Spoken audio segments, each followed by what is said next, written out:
Sasa tulikwenda hapo kama nini kwa mmoja kama sasa tunakuda ngo arohote mu bihe bidashira ama bidashira kandi ko kumisha rero wiye kugira ngo ngere ibyo kuko nagerageje kubyandika kugira ngo ntaza gutwara umwanya munini byinshi bagiye babivuga ariko kubera ko njye mu majwariwe tumaranye imyaka 19 dushakanye uri rero ngiye muziho kurusha ibyo bavuze kugira ngo rero mama Joa navuze ngo she's a considerable woman n'undo n'umugore wanyuze numva ndamwishimiye yari umugore mu industry nta stress yageraga yari umuntu utuje cyane urangwa na humility urangwa no kwicisha bugufi ese ntabwo washobora kuba wamenye ibye nta bintu byamuhaburaga nta bintu bye mbese yari umuntu urangwa n'amahoro utuje yajyaga ntangaza tugiye kuryama mu masegonda 2 ubwo ndimo ndamubonera inkuru ndimo namubwira ibyo nahuye nabyo mu nzira numva umuntu yasinze inyuma y'amasegonda nk'aho mbese yari umuntu witurije urangwa n'amahoro ni ukuvuga ngo ngewe ku bwanjye ndahombye yarangwaga n'amagambo make nk'ay'umugabo we ariko we yarandusha rimwe na rimwe hari igihe mbatoka ati gusa muhaba ariko we yagiraga amagambo make arangwa n'ugicisha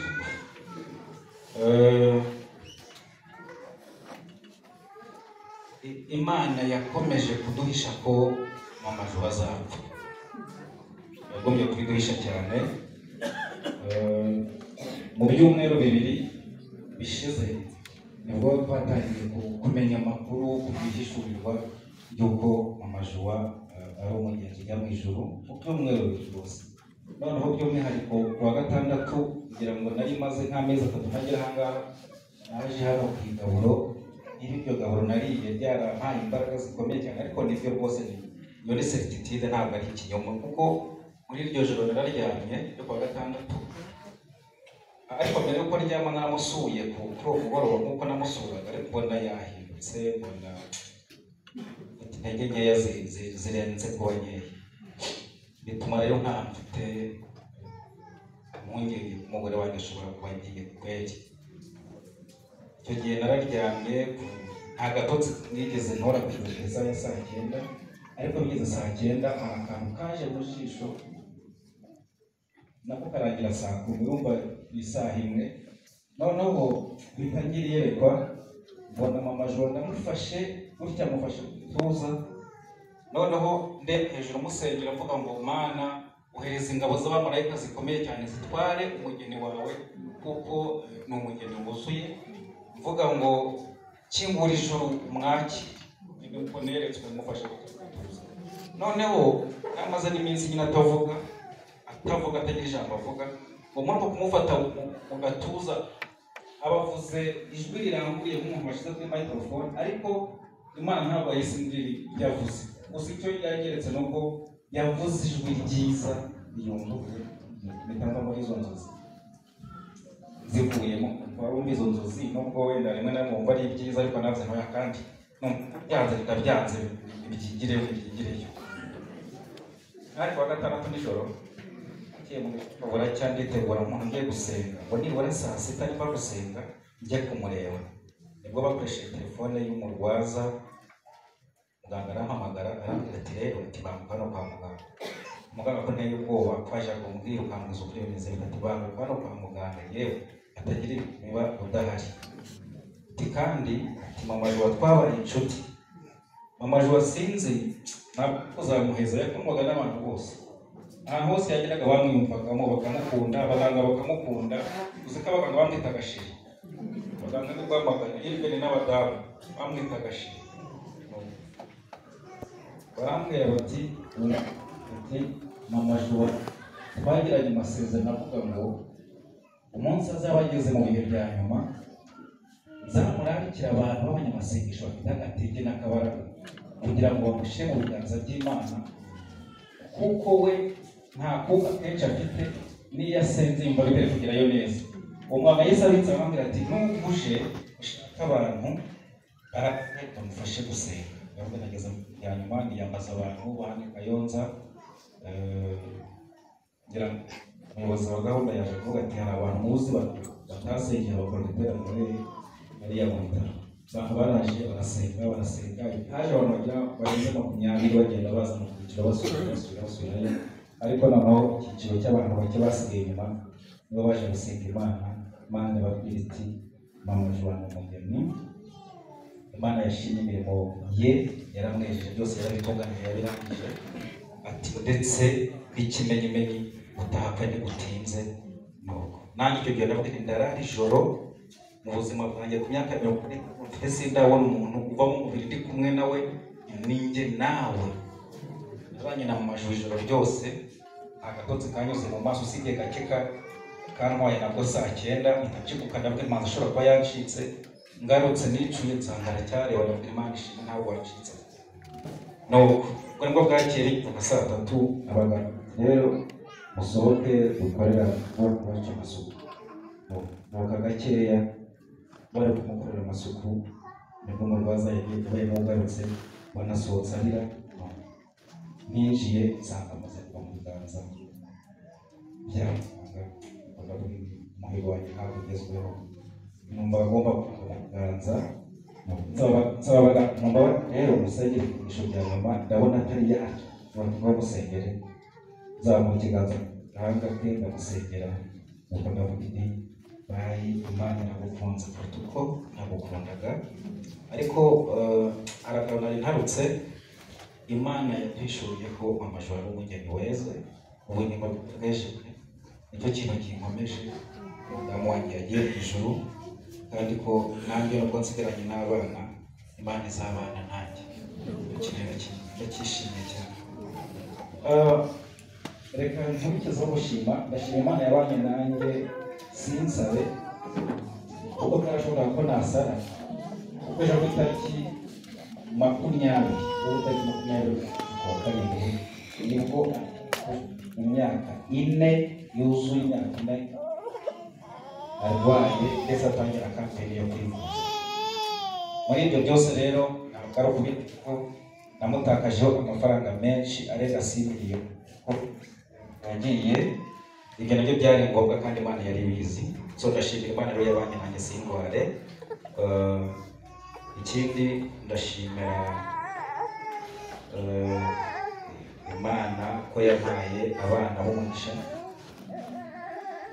Mfite abana barindwi, muratangira kuwenda mufite famiki, ariko ngiye yampaye umugisha mu bana kandi sincere kababwire umunezero wanjye wose wuzura iyo ndi kumwe n'abana banjye. Abana banjye rero ishema ryanjye kandi abana banjye barihanganye, abana banjye bagomba mu bihe bikomeye. Mama Joana yatangiye kurwara aribwo nagize umwana ugiye muri segonderi. Uyu mwana imyaka 4 muri segonderi inakirwaye, kumva ko bitari byoroshye, ariko abana banjye baratsinda neza, bagatsindira ku manota meza kandi Imana izagumya igenda ibikora. Nanjye nkabizeza ko ibishoboka byose mu buzima bwanjye nzayibakorera. Kandi Mama Joana twigeze kugirana ikintu kimeze nka contract, ndamubwira ngo Mama Joana naho wataha ndakubwira ngo nzusi ikivi cyawe, ibyo wagakwiye kuba ukorera abana bawe turi kumwe naho nzasigara ndi jyenyine nzabibakorera. Nongeye gushimira rero itorero rya Kayonza ko bagiye bamba hafi muri iki gihe. Korali Betesida, Korali Ndondoro, Korali Integuza, abo bose bagiye bamba hafi ndetse n'abadiyakoni dukorana uyu murimo, ndabibashimiye cyane. Imana izabaha umugisha. None no muri bino bihe byo guherekeza Mama Joana ndashimira itorero ryambaye hafi cyane, ndabashimiye cyane. Imana ibahe umugisha aho mwakuye, azagumye agira ibindi bihaza. Nshimiye cyane abastafu dukorana mu murenge wa Kabare, kugira ngo Gitifu ageze ahangaha numvaga araza akomeye ku buryo nanjye ndi buze n'ubusa mbona ko akomeye akiza no gukomera, ariko nyine nawe emosiyo zibaye nyinshi biramunaniye. Ariko nyine kiba kigaragara nuko nyine ababajwe n'iki n'urupfu rw'umukozi we. So abastafu ndabashimiye bakabare bambari hafi n'abacyandi hafi abaturage b'umurenge. Ubu mvuze ngo abantu ba delegation yaturutse abari yo nkorera mwasanga ari abantu batari munsi bigaragara ko bankunda ku rugero nanjye numvaga ko bankunda. Nshimiye imiryango yacu yombi, ngo ndavuga aho mvuka ndetse n'abantu bavuka ntako batagize kugira ngo baje bagira bate baje bamfasha n'ubu burwayi mu bushobozi bagiye bansapotinga cyane ko byari bikomeye. Ejo bundi mfirwa magana mu mezi 3 nari maze bampaye imbere y'amafaranga nari maze kwishura 513. Numva n'amafaranga natanze mu gihe yari amafaranga menshi cyane, ariko bagiye bamfasha uko bashobojwe n'inshuti n'abavandimwe abakunzi banjye bakamfasha cyane ko nyine ngora uburwayi babukomeye. Hari imiti bajya bishura bagakoresheje nama bishuje ijana, ibyo byo byatuma amafaranga yiyongera cyane, ariko ibintu by'Imana yagiye igendera ikizira ayo mafaranga akagenda abona ko byarashobokaga ko ntayafite, ariko Imana yagiye ikizira akabona akayatanga. Nshimiye abakozi rero bashinzwe uburezi mu mirenge ya Kayonza uko ari 12 dukorana akazi kamwe, ndetse dufite n'urubuga, dufite group WhatsApp duhuriraho abakozi bashinzwe uburezi mu mirenge mu gihugu hose. Nabo bagiye begeranya amaze kumva inkuru yanjye kugira ngo bansapotinge guherekeza madamu wanjye. Ndashimira abayobozi b'ibigo by'amashuri byose byo mu karere ka Kayonza, ndetse by'umwihariko abo mu murenge nkoreramo cyangwa se abo nyoboye bagera kuri 11, nabo bakoze ibishoboka byose kugira ngo bambe hafi n'ibyago nagize.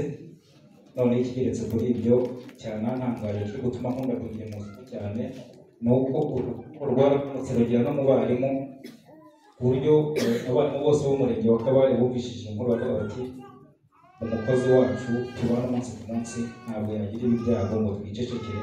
Nabo hari ukuntu bagiye biyegeranye byarantangaje cyane. Ntabwo nari nzi ko bankunda bigeze aho ngaho, kuko rimwe na rimwe muri serivisi mara ubona gukanira numva ko bakwiye kugenda bampuruzaho amabuye bamvuga nabi, ariko natangajwe no kumva ko ari ukuntu bari kubigenza kugira ngo bamufashe guherekeza madamu wanjye. Byantunguye cyane ku buryo ndimo ndatekereza icyo nzabakorera nta kibuze, ariko buri Imana izakibishurira kandi nzakikora.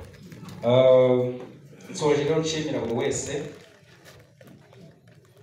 nanjye nanizeza ko nk'umukristo nzagumya kwerekana imbuto nziza ku bantu bose bazaje bagira ibyago bagira ibyiza. Nanjye hari isomo nkuye muri ibi nzagerageza gufasha abantu mu buryo bwose nanjye nshoboye. Ndashimira abantu twiganye muri Kiye, n'ababonye bose baturutse za Kamonyi, baturutse za Kigali, baje kwifatanya nanjye bandabafasha guteganya muri promotion y'Abadage ya 2012 dusoza. Ndabashimira cyane. Ndashimira by'umwihariko Pastor Bagwire Leonce, muri pastor wicaye hariya, urabicaye iruhande n'umugabo ntabwo mwaramubizi buriya, barabombi sosore pastor hamwe n'umupasiteri w'Imamuzi n'indaraferi y'abakorera ko bombi ni abapasiteri. Bashimiye cyane, bambaye hafi bagira inama, ntacyo atakoze uriya mudamu, ntacyo atakoze kugira ngo asobe ubuzima umugore wanjye ko byaranze n'Imana yifuje kumutwara. Nawe ndamushimiye by'umwihariko muri giteraniro. Kongera nkashimira uyu mudamu wavuye aha ngaha, uyu wagize inisiyative yo kugira mu majwa nshuro ebyiri mu cyumweru. Ibyo namuvugaho ni byinshi nakiriza umunsi, ariko ndabashimiye cyane. So rero nshyimirana ba Centre de Santé ya Mukarange, aba bajyanama b'ubuzima bakorana mu majwa, ndabashimiye namwe muransukuranye. Imana ibaha umugisha, kandi nanjye ndabizeza ko nzagumya kuba umukristo mwiza mu ngeso zanjye zose. Imana rero yerekeze madamu wanjye. Madamu wanjye yari muri dame considerable, ubwo Imana yemeye ko nitwa rya zina, ariko nagize ikibazo ndi bubaze wenda abapasiteri basobanukiwe bari bumbwire. Ijambo ry'Imana riratubwira ngo Yesu ni umugabo w'abapfakazi akaba na se w'imfubyi. Buriya muze kunshakira handitse ko ari umugore w'abapfakazi. Nze kuhumuriza So Yesu nabaho umugisha.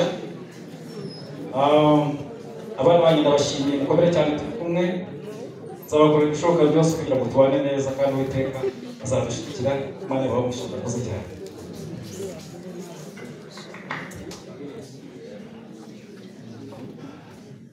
Dieudonné arakomeye kandi akomeye kubwo kwirinda Imana afite muri we.